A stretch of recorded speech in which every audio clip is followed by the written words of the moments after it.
Hey guys, I am working on an '07 F150 5.4. My wife's truck developed. Yes, it's a big truck, and it's hers.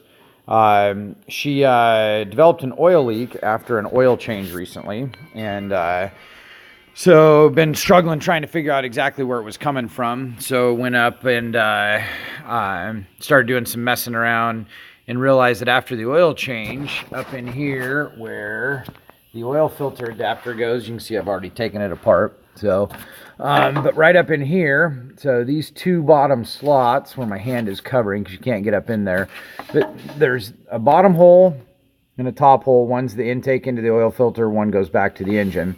When they refund the oil filter to put it in and out, what ends up happening is that bottom hole, because of where it's sitting, there's not a lot of support right there, and you can see the distance between the one bolt right here. There's a bolt up here, right there, and a bolt way down here. So it leaves these two holes open. So when they refund the oil filter, it causes a leak right there over time. Now this is an '07, it's got 170,000 miles on it. Runs great, everything's good with it. There's really no other problems. But if you're struggling trying to find an oil leak, especially after getting some oil changes, it's because they're potentially, or you, whoever's doing it, doesn't matter, that is potentially the cause, and that's where her oil leak was coming from. And the way I figured it out was I started chasing it back, but obviously when there's oil all over everywhere, you can't quite figure it out.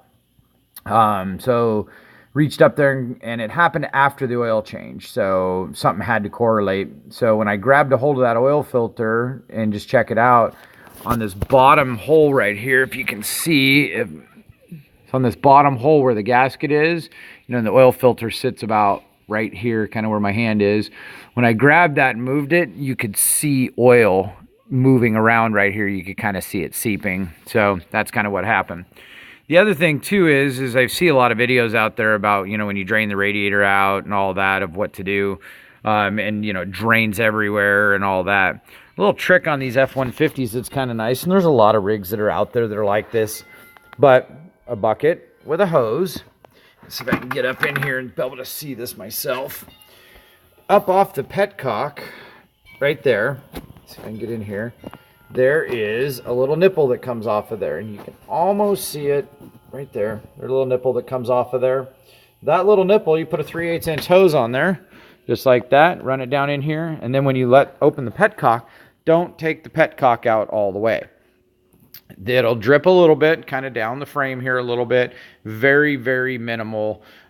This that you see back there, that's from taking the lower hose off. That sucks.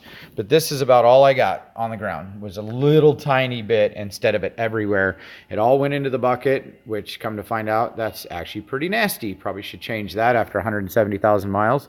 But anyways, that's a little trick to it. Keeps your mess down and everything like that. So if you got a problem, gasket was, I don't know, 20 bucks, 15 bucks, something like that. Doesn't really matter, had to have it. Mine's a Molly gasket that I got right there. The way the gasket is designed, it doesn't look like you're supposed to put any sealer on there. But I'm going to use an anaerobic sealer on there just to keep it, make sure I got a good seal if they're reefing on it anymore and stuff. So that's my story. I'm sticking to it. Hope this helps. Thanks.